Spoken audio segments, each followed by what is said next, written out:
জুলাই অভ্যুত্থানে গণহত্যায় পুলিশের বিরুদ্ধে প্রথম মামলার রায় ঘোষণা। চানখারপুলে 6 খুনের সাবেক ডিএমপি কমিশনার হাবিব সহ পলাতক 3 আসামির ফাঁসির আদেশ। 5 জনের কম সাজায় শহীদ পরিবারের অসন্তোষ। ক্লাস 7-এ পড়ে একটা বাচ্চা, ছোট্ট বাচ্চা, তার মাথায় এভাবে গুলি করে দিতে বের করে দিচ্ছে। এটা কি রায় দিল? এটা সব প্রমাণ সাবমিট করার পরেও যদি তার 3 বছরের রায় হয়, ভবিষ্যতে যে কি হবে, মাত্র 3 বছর সাজা হবে, তারপর শেষ। রায়ে প্রমাণিত বেআইনি নির্দেশ মানতে বাধ্য নন সরকারি কর্মকর্তা কর্মচারীরা, বললেন চিফ প্রসিকিউটর। যারা সরাসরি এখানে গুলি বর্ষণ করেছে তাদের অপরাধ প্রমাণিত হওয়ার পরে সাজা অল্প হওয়াটা এটা ন্যায় বিচারের সাথে সঙ্গতিপূর্ণ নয় বলে আমরা মনে করছি।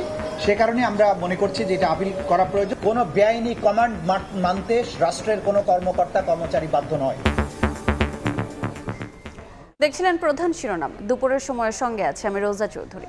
এবার অন্যান্য শীর্ষ সংবাদ।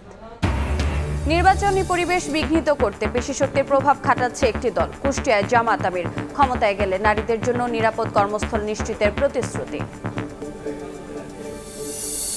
নতুন করে ষড়যন্ত্র করছে একটি দল। গভীর রাতে নারায়ণগঞ্জে জনসভায় তারেক রহমান, কোনোভাবে এই দেশকে ধ্বংস হতে দেবে না বিএনপি। ঠাকুরগাঁওয়ে মির্জা ফখরুল। নির্বাচন সামনে রেখে 3 বাহিনীর সঙ্গে প্রধান উপদেষ্টার মতবিনিময়। অংশগ্রহণমূলক, সংখ্যামুক্ত, সুষ্ঠু নির্বাচন আয়োজনে নিরপেক্ষতার সঙ্গে দায়িত্ব পালনের নির্দেশনা। এবং বাড়তি আমদানির পরও নাগালের বাইরে খেজুর। চলতি মাসে 624 মেট্রিক টন খালাসের পরও কেজিতে দাম কমছে মাত্র 50 টাকা। কারসাজির অভিযোগ বিক্রেতাদের।